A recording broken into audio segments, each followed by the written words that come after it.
The tale of Jacob stands as one of the most compelling narratives of faith, cunning, and divine purpose ever recorded. In an age where manipulation frequently overshadows honor, Jacob's existence forces us to grapple with unsettling realities about mankind and God's sovereign design. Have you ever pondered how the Almighty employs flawed individuals to accomplish His eternal objectives? Prepare yourself for a chronicle that will fundamentally challenge your understanding of divine justice and grace as we uncover the remarkable genesis of a chosen people. The book of Genesis presents us with a distressed married couple facing an impossible situation. Isaac pleaded with the Lord concerning his wife's condition, for Rebekah remained childless. The Lord granted his petition, and Rebekah conceived. In the ancient world, the inability to bear children was perceived as divine displeasure, and Rebekah had endured that crushing burden for many years. Picture the overwhelming despair that must have seized the hearts of this devoted pair, heirs to Abraham's magnificent promise, yet powerless to produce even a single offspring. The divine response to Isaac's desperate prayer arrived with unexpected complications. Genesis unveils a startling development. The infants struggled violently within Rebekah's womb, prompting her to cry out in anguish, questioning why such turmoil afflicted her. Seeking divine understanding, she inquired of the Lord. The response she received was nothing short of prophetic. The Lord declared to her that 2 nations resided in her womb. 2 distinct peoples would emerge from her body. One population would surpass the other in strength, and most remarkably, the elder would serve the younger. This pregnancy became a living prophecy of the conflict that would characterize not merely the lives of her twin sons, but shape entire civilizations for generations to come. The divine declaration completely overturned the established order of inheritance and authority. From the very moment of conception, God was establishing a pattern that would consistently challenge human traditions and expectations throughout history. Genesis provides a vivid account of the extraordinary birth. When the appointed time arrived for delivery, twin sons emerged from her womb. The firstborn appeared with reddish skin, his entire body covered in hair like a garment, leading them to name him Esau. Immediately following him, his brother emerged with his tiny hand grasping Esau's heel, and they named him Jacob. Isaac had reached 60 years of age when Rebekah delivered these twins. The stark contrast between the brothers was unmistakable from their first breath. Esau, the elder twin, displayed ruddy coloring and unusual hairiness, physical traits that foreshadowed his impulsive and rugged character. Jacob, conversely, entered the world clutching his brother's heel, a symbolic gesture that prophetically revealed his cunning nature and relentless determination to pursue what he desired. As the years passed and the boys matured, their differences became increasingly pronounced. Genesis describes how the twins developed along divergent paths. Esau transformed into an expert hunter, a man who thrived in the wilderness and open terrain, while Jacob was a quiet individual who preferred remaining close to the family tents. Isaac developed a special fondness for Esau because he enjoyed the wild game his son provided, whereas Rebekah's affection gravitated toward Jacob. Esau evolved into a man of the field, demonstrating exceptional skill in tracking and hunting, embodying the rugged masculine ideal celebrated in that era. Jacob, in sharp contrast, was contemplative and domestic by nature, gravitating toward the settled life within the encampment. This fundamental division in their personalities and preferences found reflection in their parents' favoritism. Isaac's preference leaned heavily toward Esau, while Rebekah's heart belonged to Jacob. This parental bias planted seeds of discord that would eventually blossom into devastating family conflict, offering us a timeless warning about the perils of treating one's children with inequality. The pivotal moment in the brothers' youth arrived through what appeared to be a trivial incident, yet it carried profound consequences. Genesis recounts a day when Jacob was preparing a pot of stew. Esau returned from the wilderness, utterly exhausted and famished. He urgently demanded that Jacob give him some of the red stew, declaring himself on the verge of starvation. This incident explains why he also became known as Edom. Jacob responded with calculated shrewdness, stating that Esau must first sell him the birthright. Esau, in his desperate state, exclaimed that he was about to perish and questioned what value the birthright held if he died. Jacob insisted that Esau swear an oath immediately, and so Esau did, transferring his birthright to Jacob through a binding vow. Jacob then provided Esau with bread and the lentil stew. Esau consumed it hastily, then rose and departed, thus demonstrating his contempt for the birthright. This episode provides remarkable insight into the character of both siblings. Esau, driven by immediate physical desires and acting on impulse, proved willing to surrender his birthright, a position of tremendous honor and responsibility in their patriarchal culture, merely to satisfy his hunger pangs. His exaggerated declaration of imminent death reveals his tendency toward dramatic overstatement and his obsession with instant gratification. Jacob, on the other hand, exhibited calculated intelligence and shrewd thinking. He recognized an opportunity in his brother's moment of weakness and seized it, manipulating Esau's vulnerability for his own advancement. While Jacob's actions might appear morally questionable by contemporary ethical standards, they demonstrate his acute awareness of the birthright's immense value and his unwavering willingness to pursue any means necessary to obtain it. The transaction of trading the birthright for a simple meal evolved into a powerful symbol representing Esau's recklessness and Jacob's opportunistic character. The biblical account offers no explicit moral condemnation of Jacob's behavior in this particular moment, though the unfolding narrative will ultimately reveal how this fateful decision shaped the destinies of both brothers and their countless descendants. The implications of this act extended far beyond material considerations. The birthright encompassed much more than physical inheritance. It carried spiritual blessings and the sacred responsibility to guide the family lineage. By treating his birthright with such disregard, Esau demonstrated a fundamental lack of wisdom and appreciation for the divine promises that had been entrusted to his forefathers. For Jacob, securing the birthright represented merely the opening move in his journey toward becoming the heir of God's covenant promises. Though his methods remained ethically ambiguous, his determination to secure divine favor would become a recurring theme throughout his existence. This episode establishes the foundation for subsequent events in Jacob's life. His cunning and determination would elevate him to great heights while simultaneously placing him in situations fraught with conflict and danger. Jacob's story serves as a powerful reminder that God can utilize even our imperfections and moral failings to accomplish His greater purposes in ways we cannot foresee. Genesis transports us to a critical juncture in Isaac's advancing years. When Isaac had grown elderly and his vision had nearly failed him completely, he summoned his older son Esau and addressed him. Esau responded affirmatively to his father's call. Isaac declared that he had reached old age and could not predict the day of his death. He instructed Esau to take his weapons, specifically his quiver and bow, venture into the countryside to hunt game, then prepare the savory food Isaac loved and bring it to him so that he might bestow his blessing before departing this life. Isaac's advanced age and failing eyesight created an atmosphere of urgency and vulnerability.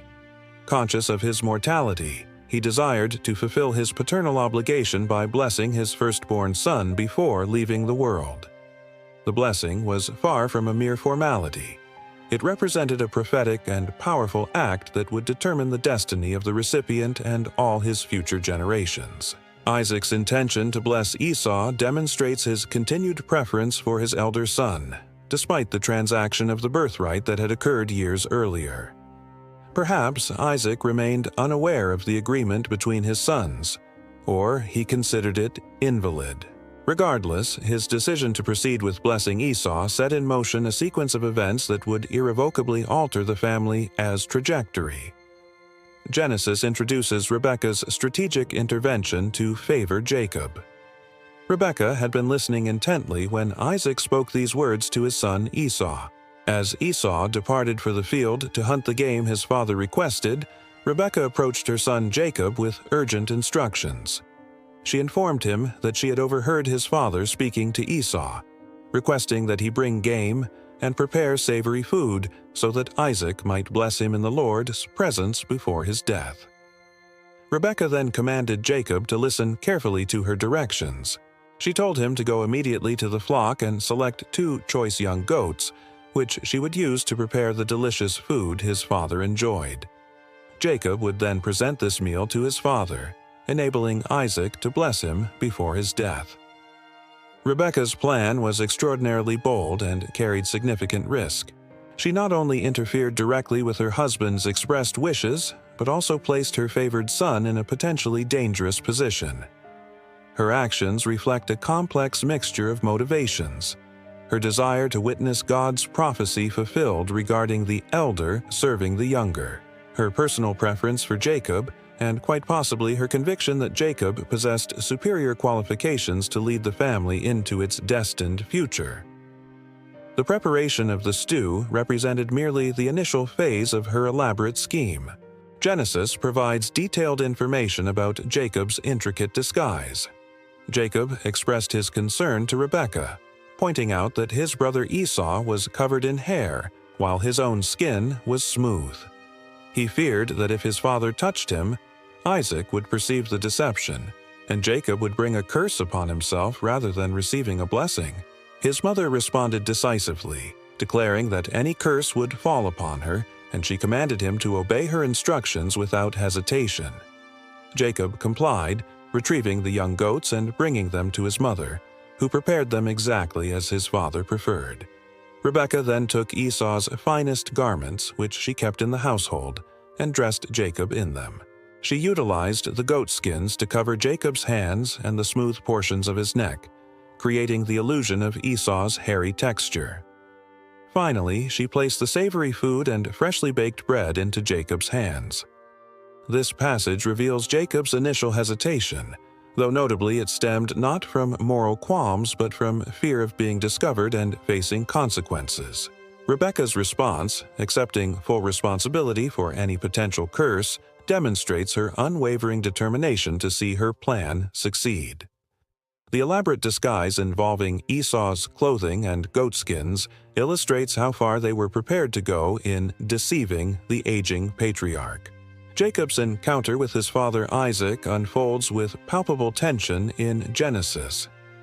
Jacob entered his father's presence and announced himself. Isaac responded, asking which of his sons stood before him. Jacob replied with a deliberate falsehood, claiming to be Esau, the firstborn, and stating that he had completed the task as instructed. He requested that his father sit up and consume the game so that he might receive the paternal blessing. Isaac questioned how his son had located and prepared the game with such remarkable speed. Jacob responded by invoking God's name, claiming that the Lord had granted him success in the hunt. Isaac then insisted that Jacob approach closer so he could physically touch him and verify whether he was truly Esau or not. The scene overflows with suspense and deception. Jacob repeatedly utters falsehoods, even going so far as to invoke the divine name to add credibility to his fabricated story. Isaac, growing increasingly suspicious due to the inconsistencies he perceives, insists on the physical examination through touch. Genesis continues the narrative as Jacob moved closer to his father. Isaac touched him and remarked that while the voice was unmistakably Jacob's voice, the hands felt like Esau's hands. The tactile examination failed to expose the deception because Jacob's hands possessed the hairy texture characteristic of his brother Esau, and thus Isaac proceeded with the blessing ceremony. The test of physical touch reveals Isaac's internal struggle and confusion. His senses provided contradictory information. Touch suggested Esau, but hearing indicated Jacob. Yet, ultimately trusting his sense of touch more than his hearing, Isaac moved forward with bestowing the blessing. The blessing conferred upon Jacob, preserved in Genesis, proves both powerful and comprehensive in scope.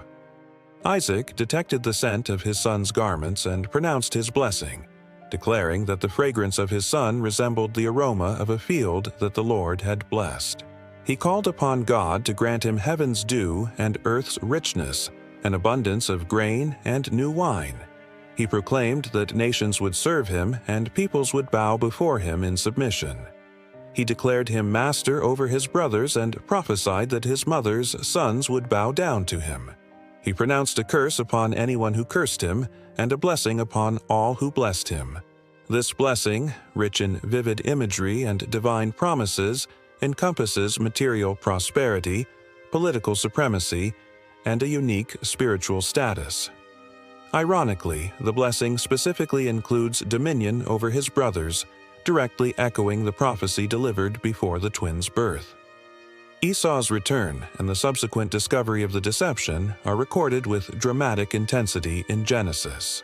Immediately after Isaac completed the blessing and Jacob had barely departed from his father's presence, his brother Esau arrived from his hunting expedition. He likewise prepared savory food and brought it to his father, then requested that his father sit up and eat the game so that he might receive his blessing. Isaac asked him to identify himself, and Esau responded that he was his son, his firstborn, Esau. Isaac began to tremble violently and questioned who had already hunted game and brought it to him, for he had consumed it entirely just before Esau's arrival and had pronounced his blessing upon that person, and indeed that blessing would stand. When Esau heard his father's words, he released a loud and bitter cry of anguish and pleaded with his father to bless him as well. Isaac's reaction of violent trembling reveals the profound shock and horror of his discovery. His declaration that the blessing would remain valid indicates his understanding that, once spoken, the blessing functioned as a prophetic word that could not be withdrawn or reversed. It transcended being merely a paternal wish. It was a divine pronouncement with eternal consequences. Esau's despair becomes palpable in the text. Genesis captures his anguish as Esau challenged whether Jacob wasn't aptly named, for this marked the second time he had taken advantage of him. He had taken his birthright previously, and now he had stolen his blessing. He then asked desperately whether Isaac had reserved any blessing for him. Isaac responded that he had already established Jacob as master over Esau, and made all his relatives his servants, and had sustained him with grain and new wine, leaving him questioning what possibly remained that he could do for Esau. Esau pressed his father further, asking whether he possessed only one blessing, desperately pleading for his father to bless him as well. Then Esau wept aloud in his grief. Esau's pain cuts deep, but it simultaneously reveals his previous failure to comprehend the true value of what he had casually discarded. Only in this moment of devastating loss does he fully grasp the magnitude of what he has forfeited. His plea for any blessing whatsoever proves touching in its desperation. Isaac offers Esau a secondary blessing in Genesis, though it stands in stark contrast to what Jacob received. Isaac responded to his son, declaring that his dwelling would exist far from earth's richness, distant from heaven's dew above. He prophesied that Esau would live by his sword and would serve his brother. However, he added a promise that when Esau grew restless and rebelled, he would break his brother's yoke from his neck and gain his freedom. This blessing, markedly different from Jacob's, foretells a life of struggle and hardship for Esau and his descendants. Nevertheless, it includes a promise of eventual liberation from Jacob's dominance, offering a glimmer of hope amid the difficult prophecy. Esau's threat of revenge materializes immediately and carries deadly seriousness. Genesis reports that Esau harbored intense grudge against Jacob due to the blessing his father had bestowed upon him. Esau reasoned within himself that the days of mourning for his father approached, and afterward he would kill his brother Jacob. This murderous plan reveals the depth of Esau's rage and the immediate danger facing Jacob. The situation demanded swift and decisive action. Genesis outlines Rebekah's emergency plan for Jacob's escape. When Rebekah received word of what her elder son Esau had spoken, she sent for her younger son Jacob with urgent instructions. She informed him that his brother Esau was planning to kill him and exact revenge. She commanded him to listen carefully to her directions. He must flee immediately to her brother Laban in Haran. He would remain there temporarily until his brother's fury subsided. When Esau's anger diminished and he forgot what Jacob had done, she would send word for his safe return. She questioned why she should lose both her sons in a single day. Rebekah's plan demonstrates her continued cunning and protective instincts. She not only shields Jacob from Esau's immediate wrath, but also ensures the continuation of the promised lineage. Her final statement suggests she fears not only for Jacob's life, but also for the consequences Esau would face as a murderer of his own brother. Jacob's departure for Haran, narrated in Genesis, marks the beginning of a transformative new chapter in his existence. Isaac summoned Jacob and blessed him, then issued a command that he must not marry a Canaanite woman. He instructed him to depart immediately for Paddan Aram, to the household of Bethuel, his mother's father, and to take a wife from among the daughters of Laban, his mother's brother. Isaac invoked God Almighty to bless Jacob, make him fruitful, and multiply his descendants until he became a community of peoples. He prayed that God would grant him and his offspring the blessing given to Abraham, enabling him to take possession of the land where he currently resided as a foreigner, the land God had promised to Abraham. Then Isaac sent Jacob on his journey, and he departed for Paddan Aram to join Laban, son of Bethuel the Aramean, Rebekah's brother and the uncle of both Jacob and Esau. This passage reveals that Isaac, despite the deception he experienced, accepts God's will and consciously blesses Jacob once again. He also provides specific instructions regarding marriage, emphasizing the critical importance of maintaining the purity of their family line. Thus, Jacob departs, leaving behind a fractured family and an enraged brother. His journey to Haran transcends mere physical escape. It represents the beginning of a spiritual transformation. The events that would unfold in the coming years would fundamentally shape his character and prepare him to become Israel, the patriarch of the 12 tribes. The story of Jacob's deception and subsequent flight serves as a powerful reminder of how human actions, even those motivated by ambition or fear, can be utilized by God to fulfill His greater purposes. It also illustrates the enduring consequences of our choices and the intricate complexity of family relationships that span generations. Genesis marks the commencement of Jacob's journey toward Haran and a life-changing divine encounter. Jacob departed from Beersheba and traveled toward Haran. When he arrived at a certain location, he stopped to spend the night because the sun had set. Taking one of the stones from that place, he positioned it as a pillow beneath his head and lay down to sleep in that spot.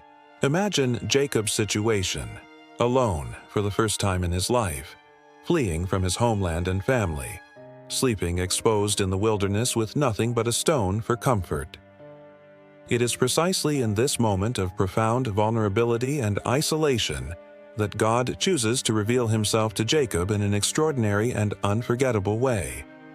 Genesis describes Jacob's famous and prophetic dream. During the night, he experienced a vision in which he observed a stairway positioned on the earth, with its top extending upward to heaven itself. Angels of God were continuously ascending and descending upon this stairway. Above it stood the Lord Himself, who spoke directly to Jacob, declaring His identity as the Lord, the God of Abraham his father and the God of Isaac. God promised to give Jacob and his descendants the very land upon which he was lying. He prophesied that his descendants would become as numerous as the dust of the earth, spreading in all directions, westward and eastward, northward and southward. He declared that all peoples on earth would receive blessings through him and his offspring. God assured Jacob of His presence, promising to watch over him wherever he traveled and to bring him back to this land. He vowed never to abandon Jacob until he had accomplished everything he had promised. This magnificent vision of the stairway connecting heaven and earth represents a powerful revelation of the connection between the divine and earthly realms, and demonstrates God's constant presence in Jacob's life. The divine promise reaffirms and extends the blessings previously given to Abraham and Isaac, now transmitted directly to Jacob despite his recent deception. Jacob's response, recorded in Genesis, reveals a profound spiritual awakening and transformation. When Jacob awakened from his sleep, his first thought was an exclamation of wonder, realizing that surely the Lord was present in this place, yet he had been completely unaware of it. He was filled with fear and awe, declaring how awesome this place was, recognizing it as none other than the house of God itself, the very gate of heaven. Early the following morning, Jacob took the stone he had used as a pillow and set it upright as a memorial pillar, pouring oil over its top as an act of consecration. He named that location Bethel, meaning house of God, though the city had previously been called Luz. Then Jacob made a solemn vow, stating that if God would remain with him and watch over him during this journey he was undertaking, providing him with food to eat and clothing to wear, and bringing him back safely to his father's household, then the Lord would be his God. He declared that this stone he had erected as a pillar would become God's house, and he would faithfully give back to God a tenth of everything God gave to him. This vow marks the beginning of a personal and intimate relationship between Jacob and God. For the first time in the narrative, we witness Jacob acknowledging God not merely as the deity of his ancestors, but as his own God, entering into a personal covenant relationship. Jacob's arrival in Haran is narrated in Genesis, culminating in his memorable encounter with Rachel at the community well. Jacob continued his journey until he reached the land of the eastern peoples. There, he observed a well situated in an open field, with 3 flocks of sheep resting nearby, as the flocks customarily drank from that well. A large stone covered the well's opening. The standard practice was that when all the flocks had gathered at the location, the shepherds would collectively roll the stone away from the well's mouth to water the sheep, then return the stone to its proper place covering the well. Jacob inquired of the shepherds regarding their origin, asking where they came from. They responded that they were from Haran. He then asked whether they were acquainted with Laban, the grandson of Nahor. They confirmed their knowledge of him. Jacob asked about Laban's well-being, and they reported that he was indeed well, adding that his daughter Rachel was approaching at that very moment with her father's sheep. Jacob observed that the sun remained high in the sky and suggested it wasn't yet time to gather the flocks for the evening, proposing they water the sheep and return them to pasture. The shepherds explained their inability to do so, stating they couldn't proceed until all the flocks had assembled and the stone had been rolled away from the well's opening, at which point they would water all the sheep together. While this conversation continued, Rachel arrived at the well with her father's flock as she served as a shepherdess. The moment Jacob spotted Rachel, the daughter of Laban, his mother's brother, accompanied by Laban's sheep, he approached the well and single-handedly rolled away the heavy stone covering the well's mouth, then watered his uncle's entire flock. Jacob then kissed Rachel in greeting and began to weep aloud with emotion. He explained to Rachel that he was a relative of her father and identified himself as Rebekah's son. She immediately ran to inform her father of this remarkable news. This encounter at the well echoes similar significant meetings in his family's history, such as when Abraham's servant discovered Rebekah at a well. Jacob's action of single-handedly rolling away the massive stone from the well demonstrates both his physical strength and his eager desire to impress Rachel and serve his uncle's household. The reunion with Laban's family begins with warmth and hospitality, as described in Genesis. As soon as Laban received the news about Jacob, his sister's son, he hurried to meet him. He embraced Jacob, kissed him affectionately, and brought him to his home. There, Jacob recounted all the events that had transpired. Laban responded by acknowledging Jacob as his own flesh and blood. However, Laban's initial hospitality quickly transitions into a business arrangement, as we observe in Genesis. Laban addressed Jacob, questioning whether it was appropriate for Jacob to work for him without compensation simply because they were relatives. He asked Jacob to name his desired wages. The text then provides important context. Laban had 2 daughters. The name of the elder daughter was Leah, and the name of the younger was Rachel. Leah possessed delicate eyes, while Rachel had a beautiful figure and lovely features. Jacob had fallen deeply in love with Rachel and made his proposal. He would work for Laban for 7 years in exchange for Rachel's sea's hand in marriage. Laban agreed, stating that it was preferable to give her to Jacob rather than to another man, and invited him to remain with him. So Jacob served 7 years to obtain Rachel as his wife, yet they seemed to him like only a few days because of his profound love for her. This agreement reveals both Jacob's deep, genuine love for Rachel and Laban's calculating, opportunistic nature. The 7 years of faithful labor represent an ironic reversal of Jacob's previous situation. He, who had deceived his father and brother, now works honestly and diligently for 7 long years. The statement that these years seemed like mere days demonstrates the power and depth of Jacob's love. The deceptive marriage is narrated with dramatic irony in Genesis. When the 7 years had been completed, Jacob approached Laban and declared that his time was fulfilled and he wished to consummate his marriage.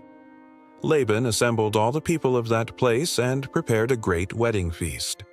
However, when evening arrived and darkness fell, Laban took his daughter Leah and brought her to Jacob instead of Rachel, and Jacob consummated the marriage with her. Laban also assigned his servant Zilpah to his daughter Leah as her personal attendant. When morning light arrived, Jacob made a shocking discovery. There was Leah. Jacob confronted Laban with justifiable anger, demanding an explanation for this deception. He questioned what Laban had done to him, reminding him that he had worked 7 years specifically for Rachel. He asked directly why Laban had deceived him. The irony of this situation cannot be overlooked or understated. Jacob, who had deceived his blind father under cover of disguise, now finds himself deceived in the darkness of his own wedding night. Jacob's question, "Why have you deceived me?" must have echoed the very question Esau asked him years earlier. The wheel of divine justice turns in mysterious ways. Laban's response and the arrangement for a second marriage are described in Genesis. Laban replied that it was not their custom to give the younger daughter in marriage before the elder one, a statement that must have carried particular sting for Jacob, given his own history. Laban proposed that Jacob complete the bridal week with Leah, after which he would give him Rachel as well in exchange for another 7 years of labor. Jacob agreed to these terms. He completed the week with Leah, and then Laban gave him his daughter Rachel to be his wife as well. Laban assigned his servant Bilhah to his daughter Rachel as her personal attendant. Jacob then consummated his marriage with Rachel also, and his love for Rachel significantly exceeded his affection for Leah. He proceeded to work for Laban an additional 7 years. Thus, Jacob finds himself married to 2 sisters simultaneously, a situation that would create ongoing tension, rivalry, and heartache in the years ahead. Jacob's preferential love for Rachel mirrors the favoritism demonstrated by his own parents, perpetuating a destructive cycle of unequal affection within family relationships. The births of Jacob's children unfold amid this rivalry and competition, as described throughout Genesis chapter 29 and into chapter 30. The Lord observed that Leah was unloved, so he opened her womb, while Rachel remained barren. Leah conceived and gave birth to a son, naming him Reuben, for she declared that the Lord had seen her misery and that now surely her husband would love her. She conceived again and bore a second son, naming him Simeon, because the Lord heard that she was unloved. She conceived yet again and bore a third son, naming him Levi, expressing hope that now her husband would become attached to her since she had borne him 3 sons. She conceived once more and bore a fourth son, naming him Judah, declaring that this time she would praise the Lord. When Rachel saw that she remained unable to bear children for Jacob, she became envious of her sister and confronted Jacob, demanding that he give her children or she would die. Jacob's anger flared against Rachel, and he responded by asking whether he was in the place of God, who had withheld children from her. Rachel then gave her personal servant Bilhah to Jacob as a wife, proposing that Bilhah could bear children on her behalf. Jacob agreed, and Bilhah conceived and bore Jacob a son. Rachel named him Dan, declaring that God had vindicated her and heard her plea. Bilhah conceived again and bore Jacob a second son. Rachel named him Naphtali, stating that she had had a great struggle with her sister and had prevailed. When Leah realized she had stopped bearing children, she took her servant Zilpah and gave her to Jacob as a wife. Zilpah bore Jacob a son, and Leah named him Gad, exclaiming good fortune. Zilpah bore Jacob a second son, and Leah named him Asher, declaring her happiness and that women would call her blessed. The narrative continues with an unusual incident involving mandrakes, believed in ancient times to promote fertility. Leah's son Reuben found mandrakes in the field during wheat harvest and brought them to his mother. Rachel asked Leah for some of the mandrakes. Leah responded bitterly, questioning whether it was insignificant that Rachel had taken her husband, and now she wanted her son's mandrakes as well. Rachel proposed a bargain. Leah could sleep with Jacob that night in exchange for the mandrakes. When Jacob came from the fields that evening, Leah went out to meet him and informed him that she had hired him with her son his mandrakes. So he slept with Leah that night. God listened to Leah, and she conceived and bore Jacob a fifth son. Leah named him Issachar, stating that God had rewarded her for giving her servant to her husband. Leah conceived again and bore Jacob a sixth son, naming him Zebulun. She declared that God had presented her with a precious gift, and that now her husband would treat her with honor because she had borne him 6 sons. Later, she gave birth to a daughter and named her Dinah. Then God remembered Rachel. He listened to her prayers and opened her womb. She conceived and gave birth to a son, exclaiming that God had taken away her disgrace. She named him Joseph, expressing her hope that the Lord would add another son to her. This extended narrative of births overflows with tension, competition, and desperation between the two sisters, each struggling to gain Jacob's favor and affection through bearing children. The names given to these children frequently reflect their mother's emotional states, hopes, and ongoing rivalry. Despite the dysfunctional family dynamics, we witness the gradual fulfillment of God's promise to make Jacob into a great nation. Through manipulation, rivalry, and human imperfection, the 12 sons who would become the patriarchs of Israel's 12 tribes are born.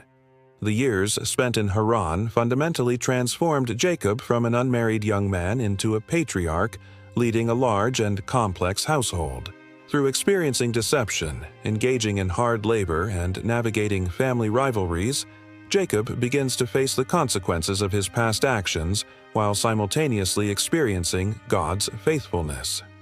However, amid all this tumultuous family drama, we observe the steady, progressive fulfillment of God's promise to make him into a great nation.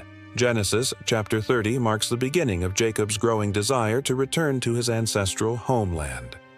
After Rachel delivered Joseph, Jacob approached Laban with a direct request, saying that Laban should release him so he could return to his own country and his own people.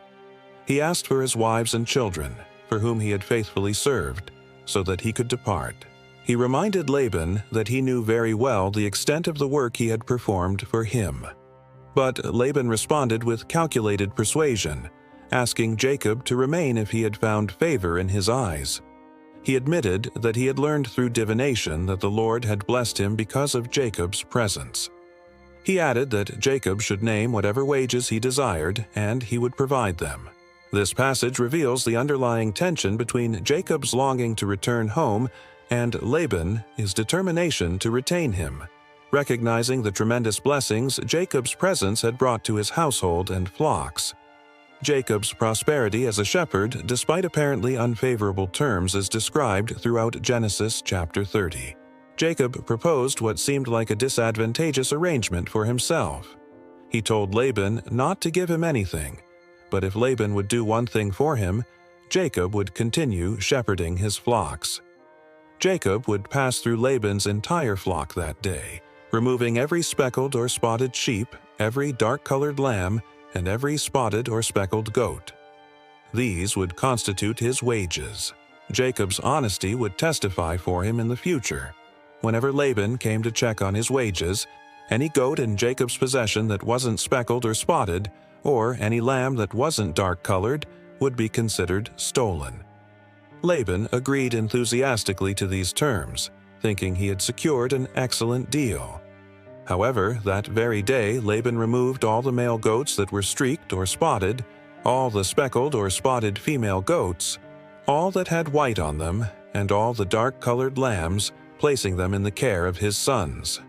He then put a 3-day journey between himself and Jacob, while Jacob continued to tend the remaining flocks. What followed demonstrates either Jacob's clever animal husbandry knowledge or divine intervention, or quite possibly both. Genesis describes how Jacob took fresh branches from poplar, almond, and plane trees and made white stripes on them by peeling the bark, exposing the white inner wood. He placed these peeled branches in all the watering troughs where the flocks came to drink, so the branches would be directly in front of the animals when they came to drink. When the flocks were in heat and came to drink, they mated in front of the branches, and they bore young that were streaked, speckled, or spotted. Jacob also employed selective breeding techniques, separating certain animals and making the rest face toward the streaked and dark-colored animals in Laban's flock. In this way, he built up flocks of his own that he kept apart from Laban's animals.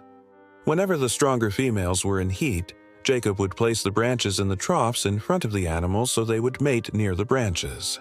However, if the animals were weak, he would not place the branches there. Consequently, the weak animals went to Laban and the strong ones to Jacob. Through these methods, Jacob's wealth increased dramatically. Genesis states that in this manner the man grew exceedingly prosperous and came to own large flocks, along with female and male servants, and camels and donkeys.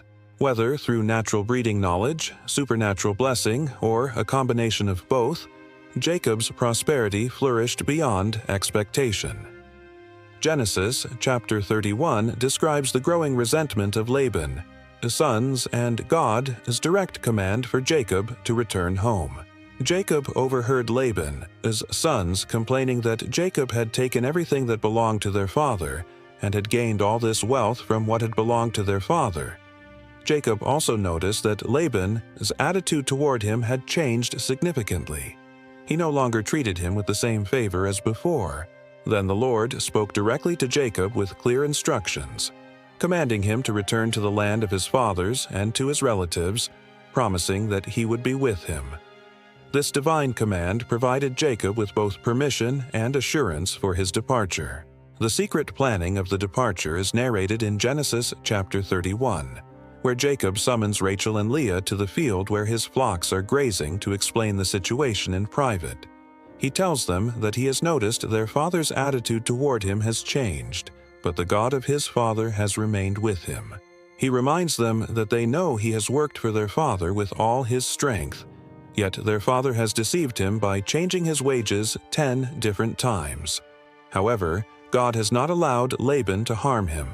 He explains that whenever Laban said the speckled ones would be his wages, the entire flock gave birth to speckled young. And whenever he said the streaked ones would be his wages, the entire flock bore streaked young. Thus, God has taken away their father's livestock and given them to Jacob. Jacob then describes a dream he experienced during breeding season, in which he looked up and saw in a dream that the male goats mating with the flock were streaked, speckled, or spotted. In the dream, the angel of God called to him, and when he responded, the angel told him to observe that all the male goats mating with the flock were streaked, speckled, or spotted, for God had seen all that Laban was doing to him. The angel identified himself as the God of Bethel, where Jacob had anointed a pillar, and made a vow, and commanded him to leave this land immediately and return to his native land. Rachel and Leah responded in unity, expressing their support for Jacob's decision. They asked rhetorically whether they still had any share in the inheritance of their father's estate, noting that he regarded them as foreigners since he had sold them and had used up what was paid for them. They concluded that surely all the wealth God had taken away from their father belonged to them and their children, so Jacob should do whatever God had told him. The actual escape is described in Genesis chapter 31. Jacob put his children and his wives on camels, and he drove all his livestock ahead of him, along with all the goods he had accumulated in Paddan Aram, in order to go to his father Isaac in the land of Canaan. When Laban had gone to shear his sheep, Rachel stole her father's household gods. Moreover, Jacob deceived Laban the Aramean by not informing him that he was fleeing. So he fled with all his possessions, crossed the Euphrates River, and headed for the hill country of Gilead. Rachel's theft of the household gods adds an intriguing layer of complexity to the situation. These objects likely represented family inheritance rights, or possibly indicated her reluctance to completely sever all ties with her family heritage, or perhaps she still maintained some attachment to these religious objects. The pursuit by Laban is narrated in Genesis chapter 31. On the third day after Jacob's departure, Laban was informed that Jacob had fled. Taking his relatives with him, he pursued Jacob for 7 days and finally caught up with him in the hill country of Gilead. But during the night, God came to Laban the Aramean in a dream and warned him sternly, instructing him to be careful not to say anything to Jacob, either good or bad. When Laban overtook Jacob, Jacob had pitched his tent in the hill country of Gilead, and Laban and his relatives camped there as well. God's warning to Laban in the nighttime dream demonstrates his continued protection over Jacob, even when Jacob's actions might be considered ethically questionable or legally problematic. The confrontation on Mount Gilead unfolds in Genesis chapter 31. Laban accused Jacob of deceiving him and carrying off his daughters like captives taken in war. He demanded to know why Jacob had fled secretly, deceiving him without telling him, preventing him from sending Jacob off with joy and singing to the music of timbrels and harps. He complained that Jacob hadn't even permitted him to kiss his grandchildren and his daughters goodbye, accusing him of acting foolishly. Laban stated that he possessed the power to harm Jacob, but the God of Jacob's father had warned him the previous night not to say anything to Jacob, either good or bad. He acknowledged that Jacob had left because he longed for his father's household, but he questioned why Jacob had stolen his gods. Jacob answered Laban, explaining that he had been afraid because he thought Laban would take his daughters away from him by force. However, regarding the gods, Jacob declared that if anyone was found to have them, that person would not live. In the presence of their relatives, Jacob invited Laban to examine everything in his possession and take back anything that belonged to him. Jacob was completely unaware that Rachel had stolen the idols. So Laban entered Jacob's tent, then Leah's tent, and the tents of the 2 female servants. But he found nothing. After leaving Leah's tent, he entered Rachel's tent. Now Rachel had taken the household gods and put them inside her camel's saddle and was sitting on them. Laban searched thoroughly throughout the tent but found nothing. Rachel said to her father, "Please don't be angry, my lord, that I cannot stand up in your presence. I'm having my monthly period." So he searched extensively but could not find the household gods. The scene contains both tension and dark humor. Rachel, sitting on the stolen gods, deceives her father by claiming she cannot rise due to menstruation, a condition that would have made her ritually unclean and prevented thorough searching. Jacob then became angry and took Laban to task, demanding to know what crime he had committed and what sin he had been guilty of that caused Laban to hunt him down so aggressively. He pointed out that Laban had searched through all his possessions and asked what he had found that belonged to Laban's household, suggesting he put it here in front of both their relatives so they could judge between the 2 of them. Jacob then delivered a passionate speech about his years of faithful service. He declared that he had been with Laban for 20 years. The ewes and female goats in his care never miscarried, and he never ate rams from Laban's flocks. He never brought Laban animals torn by wild beasts but bore the loss himself. and Laban demanded payment from him for whatever was stolen, whether by day or night. The scorching heat consumed him by day and the freezing cold by night, and sleep fled from his eyes. Jacob continued his impassioned defense, stating that it had been like this for the entire 20 years he was in Laban's household. He had worked 14 years for Laban's 2 daughters and 6 years for his flocks, and Laban had changed his wages 10 times. If the God of his father, the God of Abraham and the fear of Isaac, had not been with him, Laban would certainly have sent him away empty-handed. But God had witnessed his hardship and the toil of his hands, and the previous night he had delivered his rebuke. This passionate speech reveals Jacob's profound sense of injustice and his firm belief in divine intervention on his behalf. It also demonstrates how deeply he felt exploited despite his faithful service over 2 decades. The covenant between Jacob and Laban is established in Genesis chapter 31 to formalize their separation. Laban answered Jacob by claiming that the women were his daughters, the children were his children, and the flocks were his flocks. Everything Jacob saw belonged to him.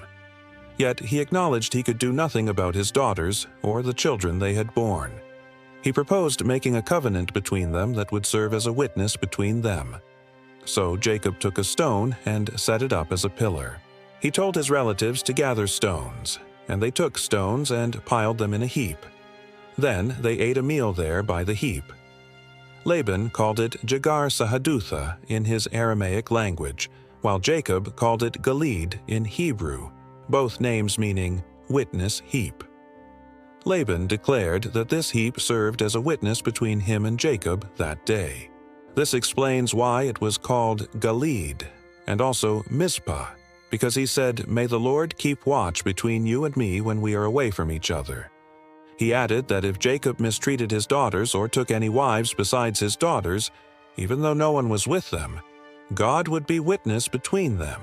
Laban further stated that this heap and this pillar served as witnesses that he would not go past this heap and pillar to Jacob's side to harm him, and Jacob would not go past this heap and pillar to Laban's side to harm him.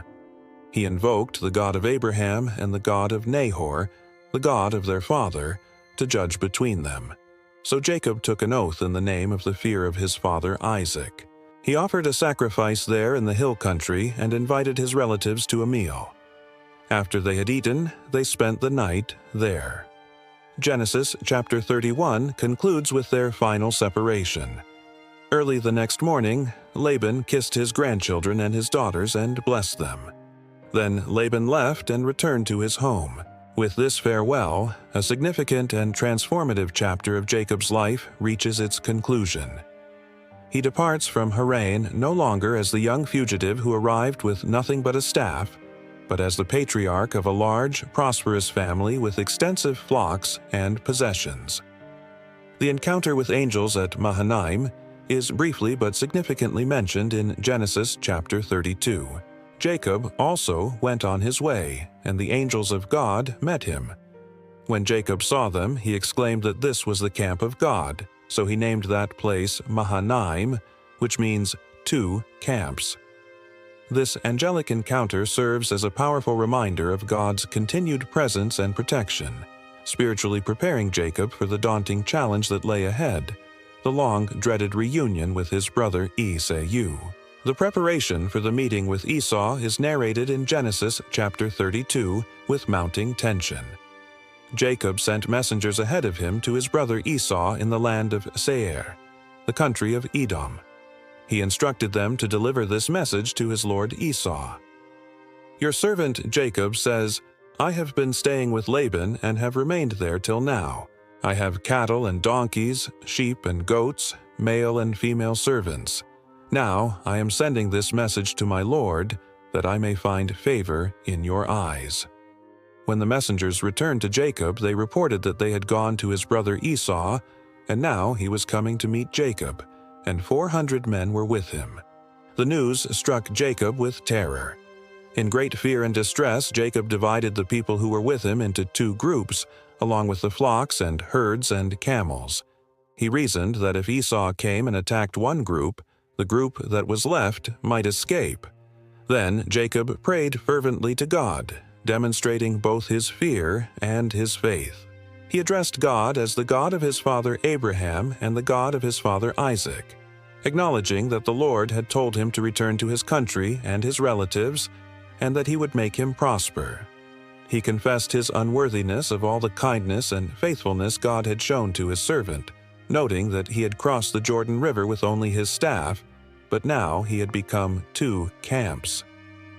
He pleaded earnestly, asking God to save him from the hand of his brother Esau, for he was afraid Esau would come and attack him, and also the mothers with their children. He reminded God of his promise, saying, "You have said, 'I will surely make you prosper, and will make your descendants like the sand of the sea, which cannot be counted.'" This prayer beautifully reveals Jacob's internal struggle between overwhelming fear and determined faith. He reminds God of his promises while simultaneously acknowledging his own unworthiness of God's blessings. Jacob also prepared an extremely generous gift for Esau, sending it ahead in separate groups with the hope of appeasing his brother's anger. Genesis chapter 32 describes how he selected 200 female goats and 20 male goats, 200 ewes and 20 rams, 30 female camels, with their young 40 cows and 10 bulls, and 20 female donkeys and 10 male donkeys. He put them in the care of his servants, each herd by itself, and instructed his servants to keep some space between the herds and to go ahead of him. He gave specific instructions to the servant leading the first group, telling him that when Esau his brother met him and asked whose servant he was, where he was going, and who owned all these animals in front of him, he should respond that they belonged to his servant Jacob, sent as a gift to his lord Esau, and that Jacob himself was coming behind them. He gave similar instructions to the second, third, and all the others who followed the herds, telling them to say the same thing to Esau when they met him. They were to add that Jacob his servant was coming behind them. For Jacob thought to himself that he would pacify Esau with the gifts he was sending on ahead, and later, when he saw him, perhaps Esau would receive him favorably. So Jacob's gifts went on ahead of him, but he himself spent the night in the camp. Thus, Jacob's preparation for the encounter he had dreaded for decades was complete. The man who had left his homeland as a fugitive now returned as a prosperous patriarch, still wrestling with the consequences of his past actions and his faith in God's protection. Genesis chapter 32 narrates one of the most enigmatic, mysterious, and transformative episodes in Jacob's entire life, his nighttime wrestling match with the angel at Peniel. That night, Jacob got up and took his 2 wives, his 2 female servants, and his 11 sons, and crossed the ford of the Jabbok. After he had sent them across the stream, he sent over all his possessions. So Jacob was left completely alone, and a man wrestled with him until daybreak. This nighttime struggle powerfully symbolizes Jacob's internal battle with his past, his fears, his identity, and his future. The text continues with dramatic intensity. When the man saw that he could not overpower Jacob, he touched the socket of Jacob's hip, and Jacob's hip was wrenched as he wrestled with the man. Then the man said to Jacob that he should let him go, for dawn was breaking. But Jacob replied with fierce determination that he would not let him go unless he blessed him. The man asked him his name, and Jacob answered truthfully. Then the man made a profound declaration that would change everything. "Your name will no longer be Jacob, but Israel, because you have struggled with God and with humans and have overcome." Jacob asked the man to tell him his name, but he replied by asking why Jacob was asking his name. Then he blessed Jacob right there. So Jacob called the place Peniel, saying that it was because he had seen God face to face, and yet his life had been spared. The sun rose above him as he passed Peniel, and he was limping because of his HIP. The change of Jacob's name to Israel marks a profound and permanent transformation in his identity and destiny. No longer the supplanter or the deceiver, he is now one who struggles with God, or God prevails. Jacob emerges from this life-altering experience both blessed and wounded, limping due to the injury to his thigh. This physical injury would serve as a constant, lifelong reminder of his encounter with the divine, a permanent mark of transformation. Genesis chapter 32 concludes by noting that to this day the Israelites do not eat the tendon attached to the socket of the hip, because the socket of Jacob's hip was touched near that tendon. The long-feared, long-awaited meeting with Esau finally occurs in Genesis chapter 33. Jacob looked up, and there was Esau, approaching with his 400 men. So he divided the children among Leah, Rachel, and the 2 female servants. He put the servants and their children in front, Leah and her children next, and Rachel and Joseph in the rear, placing his most beloved in the safest position. He himself went on ahead of them all and bowed down to the ground 7 times as he approached his brother, demonstrating complete submission and humility. Jacob's cautious approach, bowing 7 times in the custom of the ancient Near East, demonstrates his submission and his earnest desire for reconciliation and peace. However, Esau's reaction surprised everyone present and completely defied expectations. Instead of anger or violence, Esau ran to meet Jacob and embraced him. He threw his arms around his neck and kissed him, and they both wept together. This powerful moment of reconciliation is unexpected and deeply moving. Esau's warm embrace and tears show that time, maturity, and perhaps divine grace had healed the old wounds. The dialogue that follows reveals the generous spirits of both brothers. Esau looked up and saw the women and children and asked who they were. Jacob replied that they were the children God had graciously given his servant. Then the female servants and their children approached and bowed down. Next, Leah and her children came and bowed down. Last of all came Joseph and Rachel, and they too bowed down. Esau asked what the meaning was of all the flocks and herds Jacob had sent ahead. Jacob answered that they were to find favor in his Lord's eyes. But Esau said that he already had plenty and urged his brother to keep what belonged to him.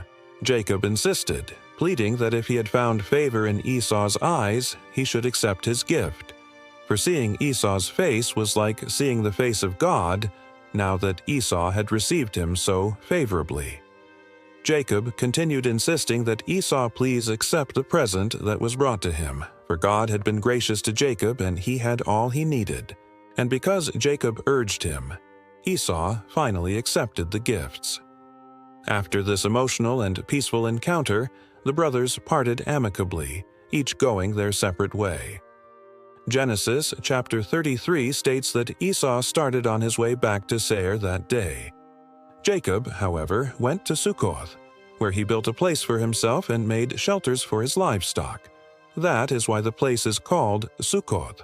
Jacob's establishment in Sukkoth and later in Shechem marks the beginning of a new and more settled phase in his life.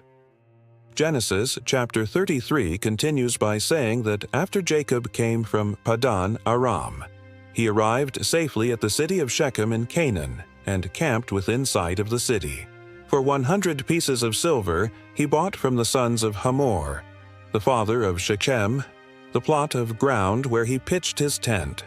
There he set up an altar and called it El Elohe Israel, meaning God, the God of Israel.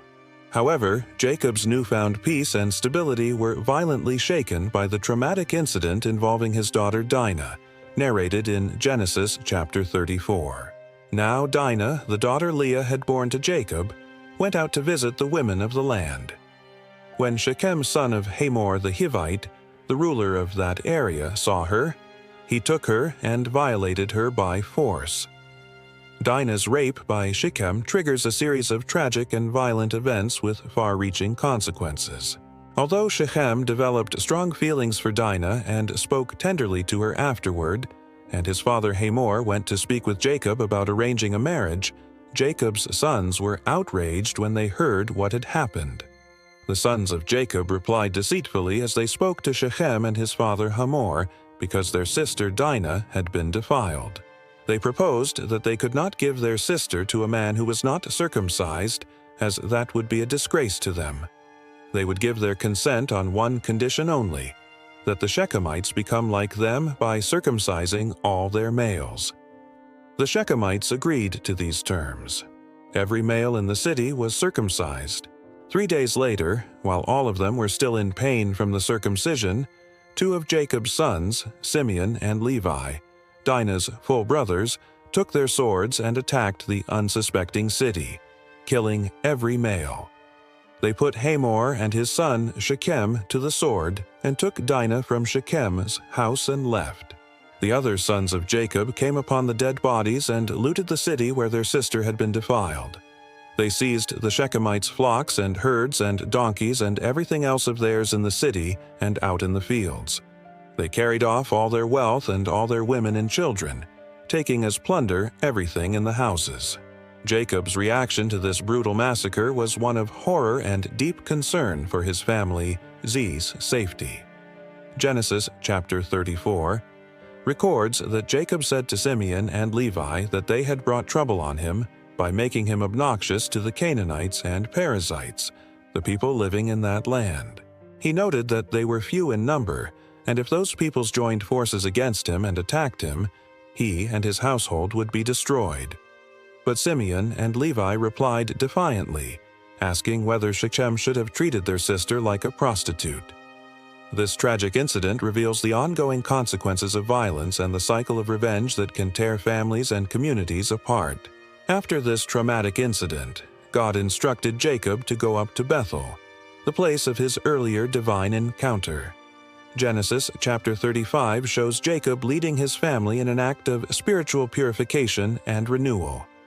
Jacob said to his household and to all who were with him to get rid of the foreign gods they had with them, to purify themselves and change their clothes. He instructed them to come with him to Bethel, where he would build an altar to God, who answered him in the day of his distress and who had been with him wherever he had gone. So they gave Jacob all the foreign gods they had and the rings in their ears, and Jacob buried them under the oak at Shechem. Then they set out, and the terror of God fell on the towns all around them, so that no one pursued them. In Bethel, God appeared to Jacob again and reaffirmed his promise and confirmed his name change to Israel. Genesis chapter 35 says that God appeared to him again and blessed him. God said to him that his name was Jacob, but he would no longer be called Jacob. His name would be Israel, and he named him Israel. God said to him that he was God Almighty, and Jacob should be fruitful and increase in number. A nation and a community of nations would come from him, and kings would be among his descendants. God continued, declaring that the land he gave to Abraham and Isaac, he now gave to Jacob, and he would give this land to his descendants after him. Then God went up from him at the place where he had spoken with him. On the journey from Bethel to Ephrath, a devastating personal tragedy struck Jacob. Rachel, his beloved wife, went into difficult labor. Genesis chapter 35 narrates that they moved on from Bethel, and while they were still some distance from Ephrath, Rachel began to give birth and had great difficulty. And as she was having great difficulty in childbirth, the midwife said to her not to despair, for she had another son. As Rachel breathed her last, for she was dying, she named her son Ben-Oni, which means son of my trouble. But his father named him Benjamin, meaning son of my right hand. So Rachel died and was buried on the way to Ephrath, that is, Bethlehem. Over her tomb, Jacob set up a pillar, and to this day that pillar marks Rachel's tomb. Rachel's death during Benjamin's birth was a devastating blow to Jacob, marking the end of a significant chapter in his life and the loss of his most beloved wife. The chapter concludes with a final painful trial for Jacob. The incident involving Reuben and Bilhah is briefly but significantly mentioned in Genesis chapter 35. While Israel was living in that region, Reuben went in and slept with his father's concubine Bilhah, and Israel heard of it. This act by Reuben, the firstborn son, would have lasting consequences affecting his position in the family hierarchy and his future inheritance rights. Thus, this period in Jacob's life is marked by spiritual renewal and divine reaffirmation, but also by profound personal and familial tragedies that continued to shape his character and the future of his lineage. Genesis chapter 35 marks Jacob's return to his father's house. Jacob came home to his father Isaac in Mamre, near Kiriath Arba, that is, Hebron, where Abraham and Isaac had stayed. This return completes the full cycle of Jacob's journey, bringing him back to his roots and his aging father. The death and burial of Isaac are briefly but respectfully narrated in Genesis chapter 35. Isaac lived 180 years. Then he breathed his last and died and was gathered to his people, old and full of years. And his sons Esau and Jacob buried him together. This moment of mourning and burial briefly united the two brothers once again in their shared grief and duty to their father. The narrative then shifts dramatically to focus on Joseph, Jacob's favorite son, and the events that would shape the final phase of Jacob's life. Genesis chapter 37 describes the beginning of this new chapter. Now Israel loved Joseph more than any of his other sons, because he had been born to him in his old age, and he made an ornate robe for him. When his brothers saw that their father loved him more than any of them, they hated him and could not speak a kind word to him. Jacob's favoritism toward Joseph tragically echoes Jacob's own past as his mother's favorite son, perpetuating a destructive cycle of family tension. The special coat, often called the coat of many colors, became a tangible and painful symbol of this favoritism. Joseph's prophetic dreams, narrated in Genesis chapter 37, intensified his brothers' jealousy to dangerous levels. Joseph had a dream, and when he told it to his brothers, they hated him all the more. He told them to listen to this dream he had. They were binding sheaves of grain out in the field when suddenly his sheaf rose and stood upright, while their sheaves gathered around his and bowed down to it. His brothers asked sarcastically whether he intended to reign over them or actually rule them, and they hated him all the more because of his dream and what he had said. Then he had another dream, and he told it to his brothers, saying that he had another dream in which the sun and moon and 11 stars were bowing down to him. When he told his father as well as his brothers, his father rebuked him and said, "What kind of dream was that?" Would his mother and he and his brothers actually come and bow down to the ground before him? His brothers were jealous of him, but his father kept the matter in mind. These prophetic dreams, although poorly received by his brothers and even questioned by his father, would ultimately foreshadow Joseph's future role as the savior of his family during the coming famine. The sale of Joseph by his jealous brothers represents a dramatic and heartbreaking turning point in the family's story. Genesis chapter 37 recounts their initial murderous plan. His brothers had gone to graze their father's flocks near Shechem, and Israel sent Joseph to check on them. When they saw him in the distance before he reached them, they plotted to kill him. They said to one another that here came that dreamer. They proposed coming and killing him and throwing him into one of the cisterns, then saying that a ferocious animal had devoured him. Then they would see what came of his dreams. Reuben's intervention, described in Genesis chapter 37, temporarily saved Joseph's life. When Reuben heard this, he tried to rescue him from their hands, urging them not to take his life. He told them not to shed any blood, but to throw him into this cistern here in the wilderness without laying a hand on him. Reuben said this intending to rescue him from them and take him back to his father. However, Judah's suggestion to sell Joseph prevailed over Reuben's plan for rescue. Genesis chapter 37 narrates that Judah said to his brothers what they would gain if they killed their brother and covered up his blood. He proposed coming and selling him to the Ishmaelites and not laying hands on him, reasoning that, after all, he was their brother, their own flesh and blood. His brothers agreed. So, when the Midianite merchants came by, his brothers pulled Joseph up out of the cistern and sold him for 20 shekels of silver to the Ishmaelites, who took him to Egypt. The deception of Jacob by his sons is detailed with cruel irony in Genesis chapter 37. Then they got Joseph's robe, slaughtered a goat, and dipped the robe in the blood. They took the ornate robe back to their father and said they had found this, asking him to examine it to see whether it was his son's robe. Jacob recognized it immediately and said it was his son's robe. He concluded that some ferocious animal had devoured Joseph, and Joseph had surely been torn to pieces. Jacob's intense and prolonged mourning is described with deep pathos in Genesis chapter 37. Then Jacob tore his clothes, put on sackcloth, and mourned for his son many days. All his sons and daughters came to comfort him, but he refused to be comforted, saying that he would continue to mourn until he joined his son in the grave. So his father wept for him. The years of profound sadness and mourning for Joseph became a dark, painful period in Jacob's life. Unaware of his beloved son's true fate and circumstances in Egypt, he lived with deep, unrelenting pain that even the presence and efforts of the rest of his family could not alleviate. The narrative then moves forward many years to a time of severe famine affecting the entire region, including the land of Canaan. Genesis chapter 42 recounts the beginning of the family's journey to Egypt.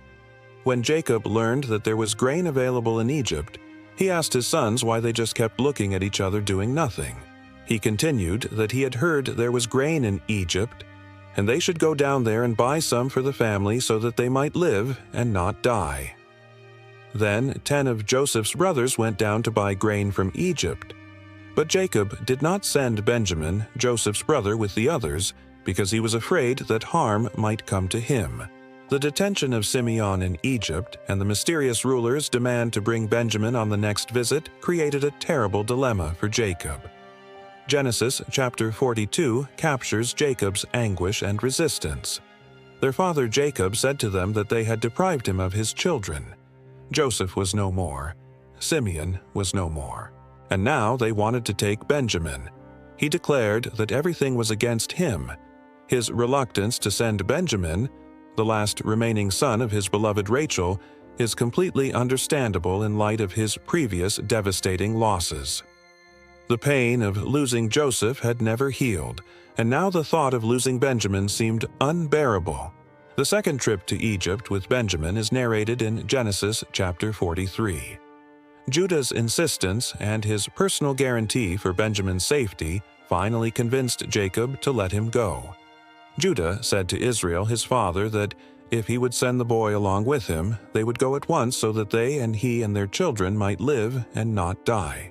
He personally guaranteed Benjamin's safety, stating that Jacob could hold him personally responsible. If he did not bring Benjamin back and set him before Jacob, he would bear the blame before him all his life. Genesis chapter 43 shows Jacob finally relenting and blessing the mission with resignation.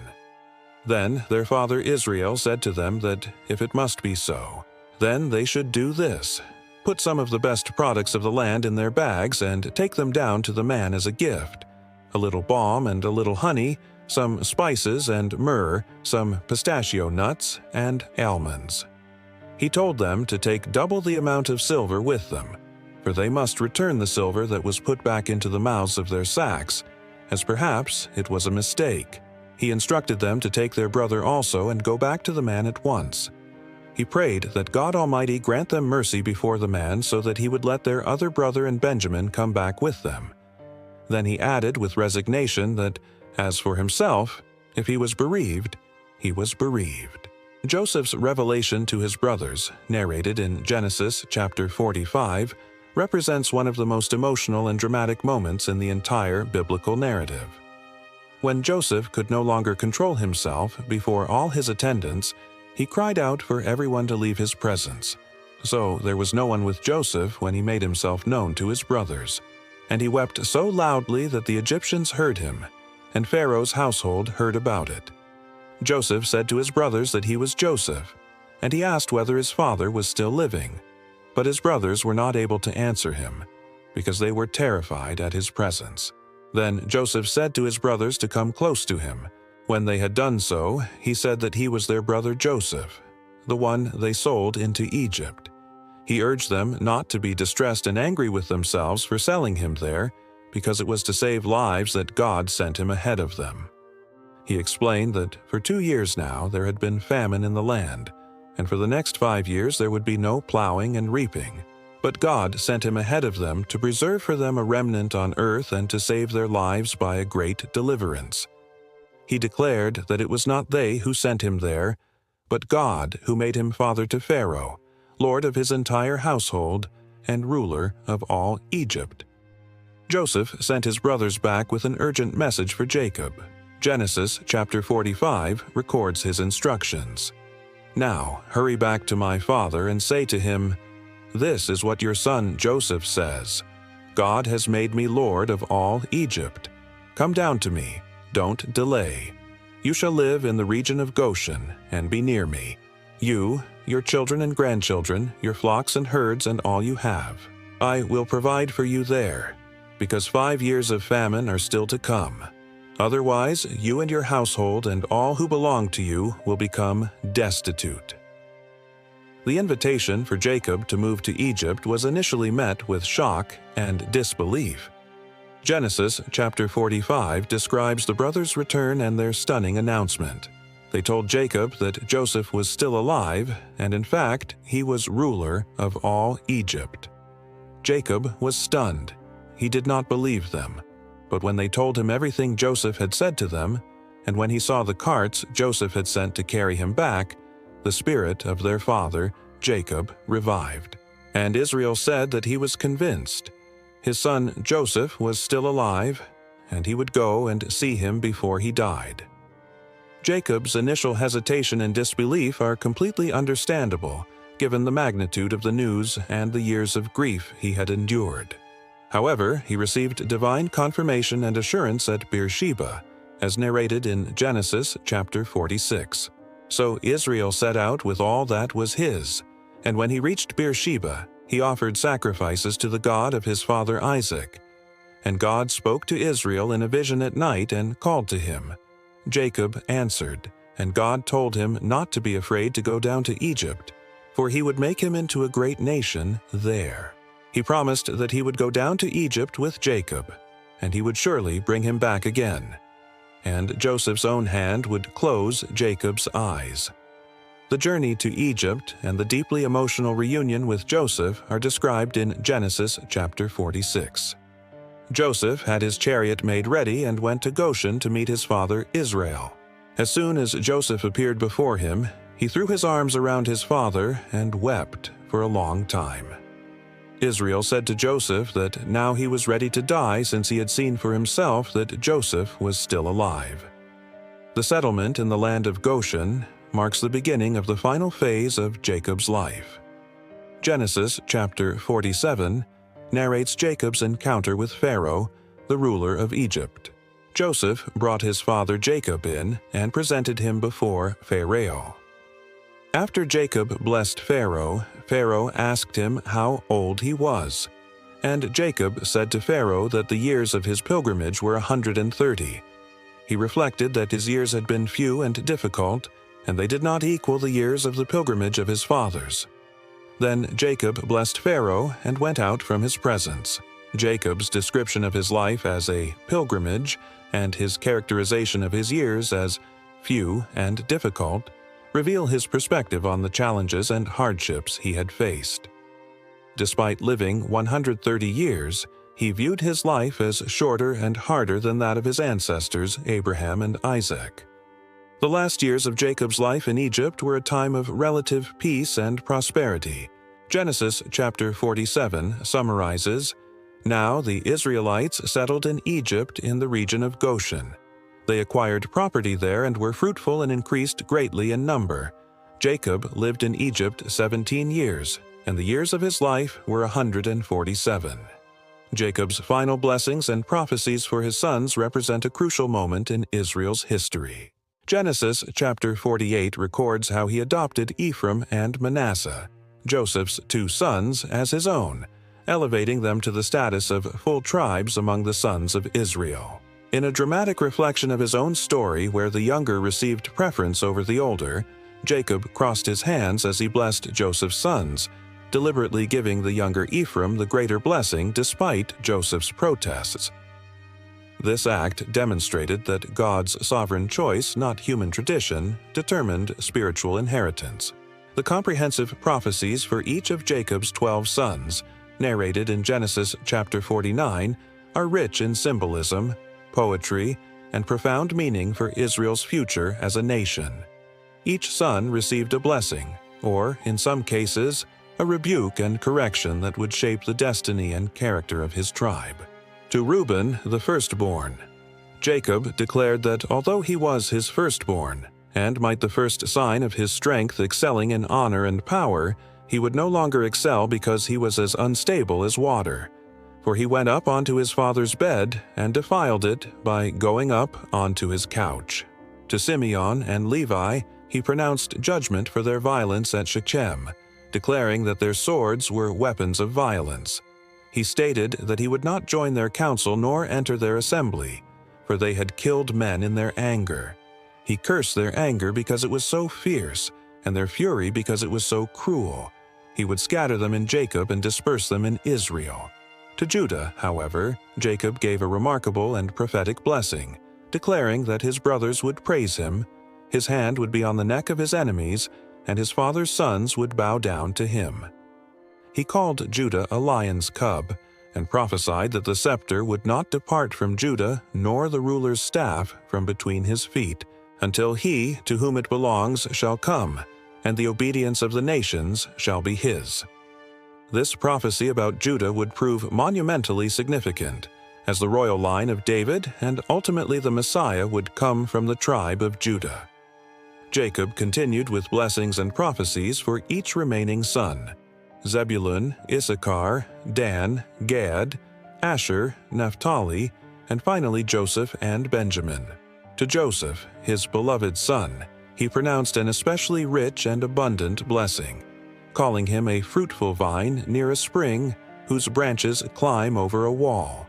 He declared that archers attacked him fiercely and shot at him with hostility, but his bow remained steady, and his strong arm stayed limber because of the hand of the mighty one of Jacob, because of the shepherd, the rock of Israel. He invoked blessings from the God of his father, blessings of the skies above, blessings of the deep springs below, blessings of the breast and womb.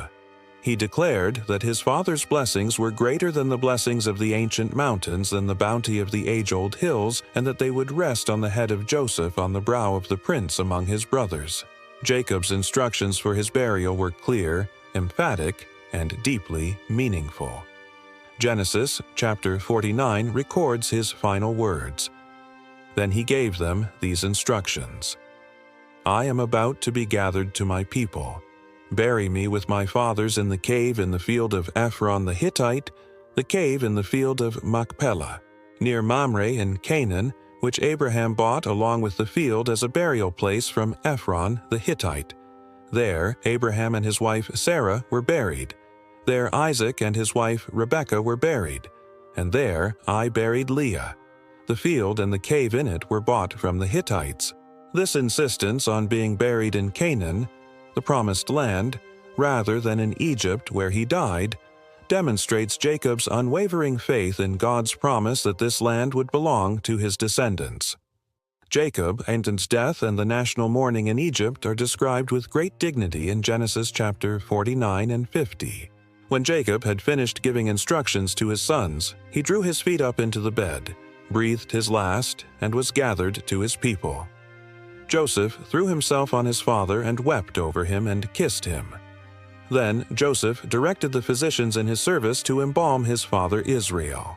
So the physicians embalmed him, taking a full 40 days, for that was the time required for embalming, and the Egyptians mourned for him 70 days. When the days of mourning had passed, Joseph spoke to Pharaoh's court, and with Pharaoh's permission, a grand funeral procession traveled to Canaan to bury Jacob according to his wishes. Genesis chapter 50 describes the impressive funeral. So Joseph went up to bury his father. All Pharaoh's officials accompanied him, the dignitaries of his court and all the dignitaries of Egypt. besides all the members of Joseph's household and his brothers and those belonging to his father, his household. When they reached the threshing floor of Atad, near the Jordan, they held a very great and solemn ceremony of mourning, with a 7-day period of mourning. The grand funeral and burial in the cave of Machpelah, narrated in Genesis chapter 50, marked the end of Jacob's earthly life, but certainly not the end of his legacy. Jacob's sons did as he had commanded them. They carried him to the land of Canaan and buried him in the cave in the field of Machpelah, near Mamre, which Abraham had bought along with the field as a burial place from Ephron the Hittite. After burying his father, Joseph returned to Egypt, together with his brothers and all the others who had gone with him to bury his father. Jacob's life, marked by struggles, deception, loss, reconciliation, and ultimate redemption, stands as a powerful testament to God's faithfulness and the profound complexity of the human experience. His journey shows us that God can use even our failures, our struggles, our flaws, and our imperfections to fulfill His greater purposes in ways we cannot imagine or comprehend. From the moment he grasped his brother's heel at birth to his final blessing of his sons in Egypt, Jacob's life was characterized by struggle. He struggled with his brother, with his uncle, with his circumstances, and ultimately with God Himself. Yet, through all these struggles, God remained faithful to His promises, transforming Jacob the deceiver into Israel the patriarch. What lessons can we draw from the remarkable life of this patriarch? Jacob's story teaches us that transformation is a process, not an instant event. It took decades of trials, losses, and divine encounters to transform Jacob into Israel. His story reminds us that our past does not determine our future. God can redeem even our worst mistakes and deepest failures. We learn that God's purposes transcend human plans and expectations. Despite family dysfunction, deception, favoritism, and violence, God worked through this flawed family to establish the nation of Israel and ultimately bring salvation to the world. Jacob's persistent faith, even when he couldn't see the full picture, demonstrates the importance of trusting God through life's darkest valleys.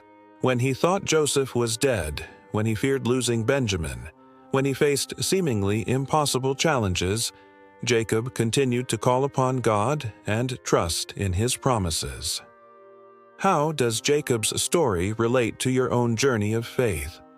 Perhaps you've struggled with family relationships, made choices you regret, or felt overwhelmed by circumstances. Jacob's life reminds us that God specializes in using imperfect people to accomplish His perfect will. If this video touched your heart or made you reflect deeply on your own spiritual journey, don't keep it to yourself.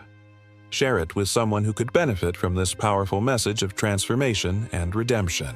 Jacob's story reminds us that no matter where we've been or what we've done, transformation is possible for all of us through God's grace and power. Did you enjoy this content and find it meaningful? Then don't forget to subscribe to the channel and turn on notifications so you won't miss any of our upcoming videos about biblical characters and the profound life lessons we can learn from their journeys. Remember, just as God worked patiently and persistently in Jacob's life over many decades, transforming him from a deceiver into a patriarch, He wants to work in your life, too. God doesn't call the qualified, He qualifies the called. Jacob wasn't chosen because he was perfect, honest, or righteous. He was chosen because God had a purpose for his life, and through all his struggles and failures, God was shaping him into the man he needed to become. Your struggles today may be the preparation for your testimony tomorrow. Your failures may become the foundation of your future. Your weakness may be the very place where God's strength is revealed most powerfully. See you in the next video, where we'll continue exploring the incredible stories of faith, struggle, and redemption found in the pages of Scripture. May the God of Abraham, Isaac, and Jacob bless you on your own journey of faith